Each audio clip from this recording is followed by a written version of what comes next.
सुप्रभात प्यारे बच्चों। हिंदी की कक्षा में आप सबका स्वागत है। सबसे पहले आप अपने दोनों हाथ जोड़कर और आंखें बंद करके भगवान का धन्यवाद कीजिए। उसके बाद हम अपना आज का काम शुरू करेंगे। यह उस समय की कहानी है जब कौरव और पांडव गुरु द्रोणाचार्य के आश्रम में शिक्षा ग्रहण करते थे। एक बार गुरुजी ने उन्हें पाठ पढ़ाया कि सदा सच बोलो और कभी क्रोध मत करो। अगले दिन सभी बच्चों ने रटा रटाया पाठ गुरुजी को सुना दिया, लेकिन युधिष्ठिर ने 3 दिन तक भी पाठ नहीं सुनाया। तो गुरुजी ने उनसे पूछा, युधिष्ठिर, क्या तुम्हें अब तक पाठ याद नहीं हुआ है? तो युधिष्ठिर ने उत्तर दिया कि गुरुजी, जब तक मैं आपके द्वारा पढ़ाया गया पाठ अपने जीवन में नहीं उतार लेता, तब तक मैं पाठ को याद किया हुआ नहीं मान सकता। आपने मुझे कहा था क्रोध मत करो, लेकिन बहुत कोशिश करने पर भी मुझे क्रोध आ ही जाता है। तब गुरुजी ने उसे बहुत आशीर्वाद दिया और कहा कि मैं तुमसे बहुत प्रसन्न हूँ और तुम बड़े होकर बहुत अच्छे राजा बनोगे। इसलिए इस कहानी से हमें ये शिक्षा मिली कि हम किसी भी कहानी से जो भी शिक्षा मिलती है उसे अपने जीवन में जरूर उतारना चाहिए। सिर्फ पढ़ने से ही किसी कहानी का कोई लाभ नहीं होता। आइए अब हम अभ्यास कार्य शुरू करते हैं। चलिए अब हम अभ्यास कार्य शुरू करते हैं। पेज 48 पर देखिए लिखित प्रश्न उत्तर। सबसे पहला, दिए गए वाक्यों में सही या गलत का निशान लगाइए। देखिए सबसे पहला वाक्य कौन सा है? हस्तिनापुर में महाराज धृतराष्ट्र राज करते थे। देखिए आपने पूरी स्टोरी रीड की थी। बताओ हस्तिनापुर के राजा कौन थे? यस, धृतराष्ट्र। तो यह वाक्य सही है और हम आगे टिक लगाएंगे। दूसरा वाक्य सुनिए। अर्जुन को पाठ याद नहीं हुआ। बताइए चैप्टर में जब गुरुजी ने बच्चों को पाठ याद करने के लिए दिया था तो किसको पाठ याद नहीं हुआ था? अर्जुन को? नहीं, ये वाक्य गलत है, क्योंकि युधिष्ठिर को पाठ याद नहीं हुआ था। इसलिए इस वाक्य के सामने हम क्रॉस लगाएंगे। अब आप पेज 49 का दूसरा प्रश्न देखिए। दिए गए प्रश्नों के उत्तर कुछ शब्दों में लिखिए। धृतराष्ट्र के कितने पुत्र थे? बताइए धृतराष्ट्र के कितने पुत्र थे? 100 पुत्र। इसका आंसर हम लिखेंगे 100। पांडवों और कौरवों में सबसे बड़े भाई कौन थे? युधिष्ठिर। उनमें सबसे बड़े भाई कौन थे? युधिष्ठिर। थर्ड देखिए, गुरु द्रोणाचार्य द्वारा पढ़ाए गए पाठ को किसने अच्छे से समझा? देखिए गुरुजी ने राजकुमारों को कहा था कि सदा सच बोलो और कभी क्रोध मत करो, लेकिन उनके पाठ को सिर्फ युधिष्ठिर ने ही अच्छी तरह से समझा था। तो इसका उत्तर भी हम लिखेंगे युधिष्ठिर। अब मैं ये आंसर बोर्ड पर लिखती हूँ और आप इन्हें ध्यान से देखकर अपनी बुक में लिख लीजिए। देखिए धृतराष्ट्र के कितने पुत्र थे? 100। फर्स्ट आंसर आप लिखेंगे 100। दूसरा, पांडवों और कौरवों में सबसे बड़े भाई कौन थे? युधिष्ठिर। देखिए युधिष्ठिर की स्पेलिंग बिल्कुल ध्यान से लिखना। थर्ड, गुरु द्रोणाचार्य द्वारा पढ़ाए गए पाठ को किसने अच्छे से समझा? इसका आंसर भी क्या होगा? युधिष्ठिर। तो इसके सामने भी आप लिखेंगे युधिष्ठिर। ये तीनों वर्ड आप ध्यान से अपनी बुक में लिख लीजिए। अब हम करेंगे प्रश्न उत्तर। देखिए ये आपकी बुक में पेज 49 पर दिया हुआ है। दिए गए प्रश्नों के उत्तर लिखिए। पहला प्रश्न देखिए, 5 पांडवों के क्या नाम थे? आपको कहानी में पढ़कर याद हो गया होगा कि पांडव कौन कौन थे और उनके क्या क्या नाम थे। सबसे पहले युधिष्ठिर, क्योंकि वो पांडवों में सबसे बड़े थे। युधिष्ठिर, भीम, अर्जुन, नकुल, सहदेव। तो ये 5 नाम हम अपनी नोटबुक में लिखेंगे। दूसरा प्रश्न देखिए, गुरु द्रोणाचार्य ने कौरवों और पांडवों को क्या पाठ पढ़ाया? देखिए, गुरुजी ने कौरवों और पांडवों को पाठ पढ़ाया था कि कभी क्रोध मत करो और हमेशा सच बोलो। अब आप बोर्ड पर देखिए और इन प्रश्नों के उत्तर लिख लीजिए। सबसे पहले देखिए पांच पांडवों के नाम। युधिष्ठिर, देखो युधिष्ठिर वर्ड आपने पहले भी लिखा था, इसलिए ये स्पेलिंग आपने बिल्कुल सही होनी चाहिए। युधिष्ठिर, भीम, अर्जुन, नकुल, सहदेव। अब दूसरा प्रश्न, गुरुजी ने राजकुमारों को मतलब कौरवों और पांडवों को क्या पाठ पढ़ाया? तो गुरुजी ने कौरवों और पांडवों को पाठ पढ़ाया कि, देखो इस की में आप छोटी की मात्रा लगाइए कि सदा सच बोलो और क्रोध मत करो। अब देखिए तीसरा प्रश्न, पूरा पाठ याद न होने के पीछे युधिष्ठिर ने क्या कारण बताया?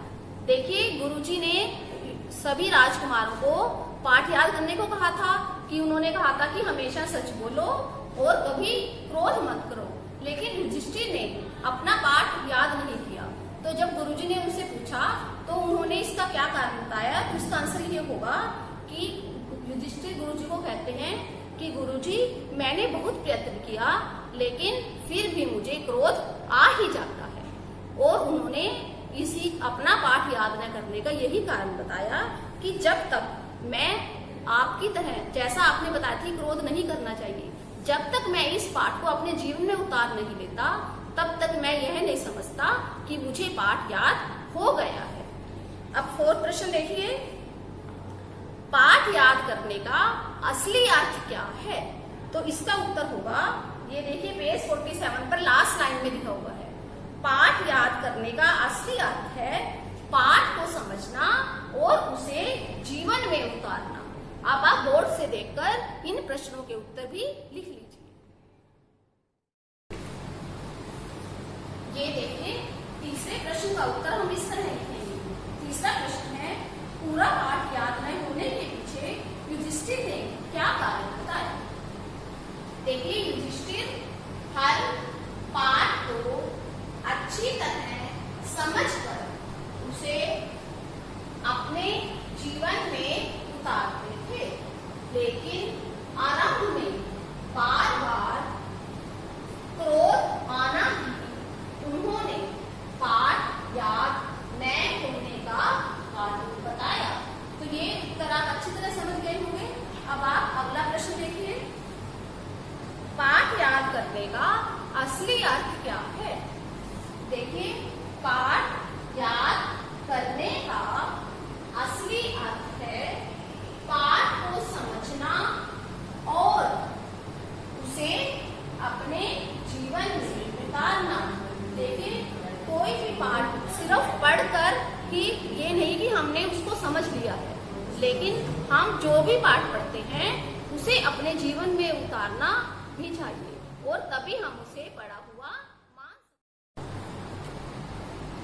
अब हम करेंगे भाषा की दुनिया।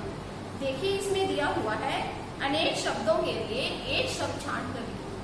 आपको याद होगा जब हमने हिंदी ग्रामर की बुक का लेसन नंबर 5 किया था तो उसमें अनेक शब्दों के लिए एक शब्द किए थे। देखिए, मैं आपको कुछ फ्लैश कार्ड दोबारा से दिखा रही हूँ। जैसे चित्र बनाने वाला, जो चित्र बनाने वाला होता है उसको हम क्या कहते हैं?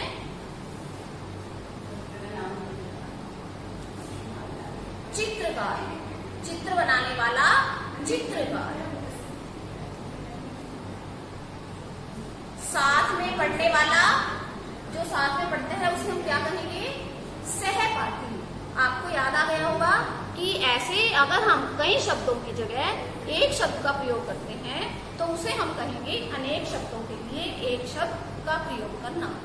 अब देखिए, इसमें दिया हुआ है राजा का बेटा। इधर हेल्प बॉक्स भी दिया हुआ है, आप उसमें से छांटकर उत्तर लिखेंगे। राजा का बेटा, उसको हम क्या कहेंगे? राजकुमार। सबसे बड़ा पुत्र ज्येष्ठ, जो सबसे बड़ा होता है उसे हम कहते हैं ज्येष्ठ। शिक्षा देने वाला, शिक्षक। क्रोध करने वाला, क्रोधी। सत्य बोलने वाला, सत्यवादी। देखिए मैंने ये सारे वर्ड्स बोर्ड पर लिख दिए हैं, आप इसको देखकर अपने बुक में लिखिए। सबसे पहले राजकुमार, ज्येष्ठ, शिक्षक, क्रोधी, सत्यवादी। आप देखिए अगला प्रश्न करने से पहले आइए हम एक एक्टिविटी करें। मैं आपको कुछ टॉयज दिखाऊंगी, आप मुझे ये बताना कि वो किस रंग के हैं, उनका आकार कैसा है कि और वो देखने में कैसे लग रहे हैं। सबसे पहले देखिए यह क्या है, एक गेंद। तो इसका आकार बताइए कौन सा है, गोल। तो इसके लिए हम क्या लिखेंगे, गोल गेंद। अब ये देखिए यह एक गुड़िया है। यह गुड़िया कैसी लग रही है आपको, प्यारी। हम क्या लिखेंगे, प्यारी गुड़िया। ये देखिए सेब। सेब का स्वाद कैसा होता है, मीठा। तो हम लिखेंगे मीठा सेब। ये देखिए शेर। शेर कैसा जानवर है, जंगली, जंगली जानवर। अब एक और खिलौना देखिए, ये क्या है, सुंदर खिलौना। तो देखिए हमने कितने सारे शब्दों का प्रयोग किया, जैसे गोल गेंद। तो इसमें गोल शब्द विशेषण है और गेंद विशेष्य। जो शब्द संज्ञा या सर्वनाम की विशेषता बताते हैं उन्हें हम विशेषण कहते हैं। इसी तरह हमने बोला था प्यारी गुड़िया। तो प्यारी शब्द विशेषण है और गुड़िया शब्द है विशेष्य। विशेष्य वो संज्ञा शब्द होते हैं जिनकी हम विशेषता बताते हैं। इसी तरह देखिए जंगली जानवर। तो जंगली विशेषण और जानवर विशेष्य। मीठा सेब, मीठा शब्द है विशेषण और सेब है विशेष्य। एक और शब्द हमने बोला था सुंदर खिलौना। तो सुंदर है विशेषण और खिलौना शब्द है विशेष्य। इसी तरह आइए अब हम इन्हीं शब्दों के साथ विशेषण और विशेष्य शब्दों की पहचान करके हम क्वेश्चन नंबर 2 करेंगे। यह आपकी बुक में पेज 50 पर दिया हुआ है। इसमें क्या करना है, हमने विशेषण शब्दों की सहायता से खाली स्थान भरने हैं। सबसे पहला देखिए डैश काल में हस्तिनापुर नाम का एक राज्य था। आप बोर्ड पर देखिए और इन खाली स्थान को अपनी बुक में लिख लीजिए। देखिए सबसे पहला क्या आएगा, प्राचीन। प्राचीन काल में हस्तिनापुर नाम का एक राज्य था। तो सबसे पहले हम क्या लिखेंगे, प्राचीन। दूसरा देखिए धृतराष्ट्र के डैश पुत्र थे जो कौरव कहलाते हैं। इसमें आएगा 100। धृतराष्ट्र के 100 पुत्र थे, हम क्या लिखेंगे 100। मुझे धृतराष्ट्र के सबसे डैश पुत्र का नाम भी बोलूंगा, बड़े पुत्र का नाम। थर्ड में हम लिखेंगे बड़े। उसके बाद है मुझे अभी डैश पाठ याद नहीं हुआ है, पूरा। तो पूरा शब्द। उसके बाद है डैश दिन गुरुजी ने फिर युधिष्ठिर को बुलाया दूसरे दिन। तो ये सारे शब्द क्या थे, विशेषण, और इनकी सहायता से ही हमने वाक्य को पूरा किया है। उसके बाद तीसरा प्रश्न देखिए, इसमें दिया हुआ है विशेषण जिन शब्दों की विशेषता बताते हैं उसे विशेष्य कहते हैं। जैसे बलवान, हाथी। इसमें देखो हाथी के बारे में क्या बताया गया है, बलवान। तो बलवान शब्द विशेषण है और हाथी शब्द क्या है, विशेष्य। तो आप विशेषण और विशेष्य के बारे में अब समझ गए होंगे अच्छी तरह। तो इसमें क्या दिया हुआ है अगले प्रश्न में, विशेषण और विशेष्य शब्दों का हमने मिलान करना है। देखिए हम पहले इनको पढ़ते हैं। ये शब्द है विशेषण और ये शब्द क्या है, विशेष्य। 5 के साथ देखिए हम कौन सा विशेष्य शब्द लगाएंगे, पुत्र। क्या आएगा, 5 पुत्र।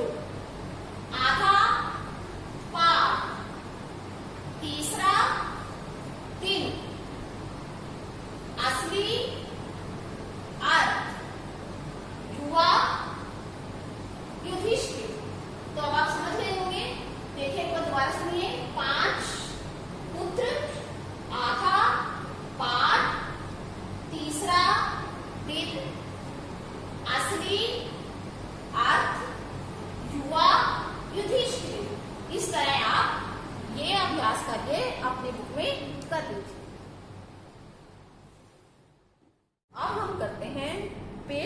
पर दिया हुआ रचनात्मक कार्य है। इसमें दिया हुआ है श्रुत भाव ग्रहण। देखिए ये इसमें क्या होता है कि मैं आपको एक कहानी सुनाऊंगी और आपने कहानी को सुनकर प्रश्नों के उत्तर बताने हैं। आपको याद होगा ये हमने लेसन 4 में भी किया था। अब आप ये कहानी ध्यान से सुनिए। अमन और नीलू 2 भाई थे। एक बार उनके विद्यालय में सर्दियों की छुट्टियां थी। उनके दादाजी मुंबई रहते थे और वे उनसे मिलने उनके पास आए। पहले तो अमन और नीलू दोनों सुबह देर से उठते थे, लेकिन दादाजी के आने के बाद वे सुबह जल्दी उठने लगे और उनके साथ पार्क में घूमने जाने लगे। तो उन्हें इस तरह पार्क में सुबह सुबह जाते हुए देखकर उनकी मम्मी भी बड़ी हैरान हुई। तो पार्क में दादाजी उन्हें कहानियां सुनाते थे और सुबह सैर करने के फायदे बताते थे कि सुबह की सैर हमारी सेहत के लिए बहुत अच्छी है। और इसके साथ साथ दादाजी ने उन्हें बताया कि बच्चों के लिए खेलना भी बहुत जरूरी है। उन्हें क्रिकेट, बैडमिंटन, हॉकी इस तरह के बहुत से खेल खेलने चाहिए। इस तरह अमन और नीलू को सुबह पार्क में जाना बहुत अच्छा लगने लगा। उनके दादाजी वापस अपने शहर में चले गए थे, लेकिन अमन और नीलू फिर भी हर रोज सुबह पार्क में जाने लगे। अब देखिए मैं आपसे कुछ प्रश्न पूछती हूँ, आप मुझे उनके उत्तर बताना। सबसे पहला प्रश्न है, बताओ दोनों भाइयों के क्या नाम थे? क्या नाम बताए थे बताओ मैंने? हाँ, अमन और नीलू। पहले प्रश्न का उत्तर हम क्या लिखेंगे? अमन और नीलू। दूसरा देखिए, उनके विद्यालय में किसकी छुट्टियां थी? सर्दियों की। उनके विद्यालय में सर्दियों की छुट्टियां थी। तीसरा देखिए, उनके दादाजी कहाँ रहते थे? मुंबई में। दोनों भाइयों को देखकर मम्मी क्यों हैरान हुई? देखिए मम्मी इसलिए हैरान हुई थी क्योंकि वे सुबह जल्दी उठकर सैर पर जाने लगे थे। उन्हें सैर पर जाते हुए देखकर मम्मी हैरान हुई थी। तो देखिए पहले प्रश्न का उत्तर क्या है? अमन और नीलू ये दोनों भाइयों के नाम थे। दूसरा प्रश्न है, उनके विद्यालय में किसकी छुट्टियां थी? सर्दियों की। उनके दादाजी कहाँ रहते थे? मुंबई। अब फोर्थ है, उनकी मम्मी क्यों हैरान हुई? दोनों भाइयों को सुबह पार्क में जाते हुए। अब हम करते हैं अपठित गद्यांश। दिए गए अपठित गद्यांश को पढ़कर प्रश्नों के उत्तर दीजिए। देखिए हमने कुछ टाइम पहले अपठित गद्यांश की प्रैक्टिस की थी। अपठित का अर्थ है कि जो पहले ना पढ़ा गया हो, और गद्यांश होता है किसी कहानी या लेख का एक पार्ट। तो हमने यह गद्यांश ध्यान से पढ़ना है, फिर उसके बाद प्रश्नों के उत्तर लिखने हैं। सबसे पहले देखिए क्या लाइन लिखी हुई है? पहिया बड़े काम की चीज है। बैलगाड़ी, साइकिल, मोटर, रेलगाड़ी सभी पहियों से चलते हैं। पहिए की खोज से हमें बहुत लाभ हुआ। देखिए जब से पहिया बना है तो पहिए के खोज से हमें बहुत लाभ हुआ है, क्योंकि हमें कहीं भी आने जाने में बहुत सुविधा हो गई है। पुराने जमाने में पहिया नहीं बना था, तब सामान लाने ले जाने में बहुत परेशानी होती थी। उस जमाने में जानवर सामान ढोते थे। सामान ढोते थे मतलब सामान को एक जगह से दूसरी जगह पर ले जाते थे। पहिए की खोज करीब 5000 साल पहले हुई।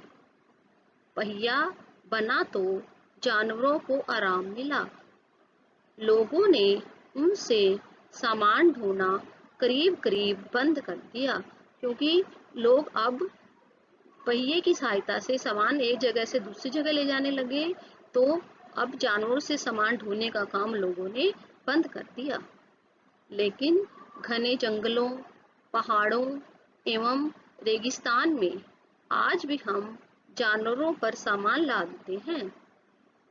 आमतौर पर ऊंट, घोड़े तथा खच्चरों से सामान ढोने का काम लिया जाता है। अब मैं आपसे कुछ प्रश्न पूछूंगी, आपने उनके उत्तर इसी गद्यांश में से ढूंढकर लिखने हैं। अब मैं इस गद्यांश में से कुछ प्रश्न पूछती हूँ, आप मुझे उनके उत्तर बताना। पहला प्रश्न है, गद्यांश में मुख्य रूप से किसके बारे में बताया गया है? देखिए, इस गद्यांश में पहिए के बारे में बताया गया था, तो इसका आंसर आप लिखेंगे पहिए के बारे में। दूसरा, क्या क्या चीजें पहियों से चलती हैं? देखिए, इसकी फर्स्ट लाइन में आंसर दिया हुआ है बैलगाड़ी, साइकिल, मोटर, रेलगाड़ी, ये सभी पहियों से चलते हैं। उसके बाद है, पहले सामान कैसे लाते ले जाते थे? इसमें देखिए, थर्ड लाइन में देखिए, उस जमाने में जानवर सामान ढोते थे, लेकिन हम इसे प्रश्न के अकॉर्डिंग इसको थोड़ा सा चेंज कर देंगे। हम लिखेंगे जानवरों की सहायता से। फोर्थ प्रश्न देखिए, पहिए की खोज कितने साल पहले हुई? इसमें देखिए थर्ड लाइन, पहिए की खोज करीब 5000 साल पहले हुई। तो इसका आंसर देखिए कैसे लिखेंगे। पहले प्रश्न में आप लिखेंगे पहिए के, इस गद्यांश में पहिए के बारे में बताया हुआ है। पहिए से कौन कौन क्या क्या चीजें पहियों से चलती हैं? देखिए, बैलगाड़ी, साइकिल, मोटर, रेलगाड़ी, ये तो आपको पता ही है कि एवरेज गद्यांश में जो गद्यांश में दिया हुआ है हम सिर्फ वही आंसर लिखते हैं। थर्ड, पहले सामान कैसे लाते ले जाते थे? जानवरों की सहायता से। पहिए की खोज कितने साल पहले हुई? 5000 साल पहले। आपने ये आंसर अपनी बुक में ही पेज 51 पर लिखे हैं। तो बच्चों, आपको यह कहानी और इसका अभ्यास कार्य अच्छी तरह से समझ आ गया होगा। आप अपनी बुक में यह काम कर लेना और इसके साथ साथ रिवीजन टेस्ट की भी अच्छी तरह से तैयारी करते रहना। Thank you.